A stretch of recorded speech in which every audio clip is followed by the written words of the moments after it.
In this video, I wanted to look in a little bit more detail at one of our new titles, Critical Issues in Plant Health, 50 Years of Research in African Agriculture, which is edited by Dr. Peter Nunschwander, who's Emeritus Scientist at the International Institute of Tropical Agriculture, and co-edited by Dr. Manuel Tamo, who's an insect ecologist at the IITA. This collection summarises 50 years of research on plant health by the IITA. Part 1 is on managing threats to plant health. Part 2 is on managing threats to particular crops. Part 3 is on integrated pest management, whilst the final part looks at conclusions and future challenges. Well, I wanted to look at it in a bit more detail at two of the chapters in the collection to show what the book has to offer. The first is Chapter 2, which provides an overview of critical issues in plant health.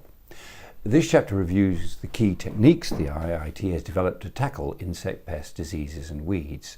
These include breeding more resistant varieties, improving the handling and management of germplasm, and new diagnostic techniques. As you might know, the IITA has been a particular pioneer in biological control, starting with programs against the cassava mealybug and the cassava green mite. The IITA has been a world leader, for example, in the use of entomopathogenic fungi against locusts and grasshoppers, and the use of entomopathogenic viruses to combat pests of cowpea, for example. Building on Chapter 2, the second chapter I wanted to pick out is on identifying and managing plant health risks affecting legumes, which is written by a team led by Manu Tamo and including leading experts from both the IITA and its partners such as Michigan State University, the Institut National de Recherche Agricole au Benin, and Erfurt University of Applied Sciences in Germany.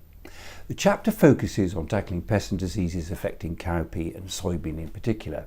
These include foliar and soil-borne diseases, nematode and insect pests.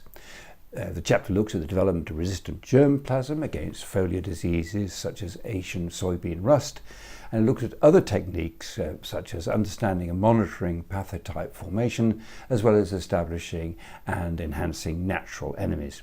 As the chapter shows, the key is a truly integrated and ecologically grounded approach. I'll conclude, if I may, by quoting Jeff Norton, who's president of the International Association for the Plant Protection Sciences and adjunct professor at the University of Queensland, Australia. And he said, "This book should be essential reading for those involved in all aspects of plant health and tropical agriculture, as well as elsewhere." This, I believe, will be a standard reference both in integrated pest management and its use in practice to protect particular crops.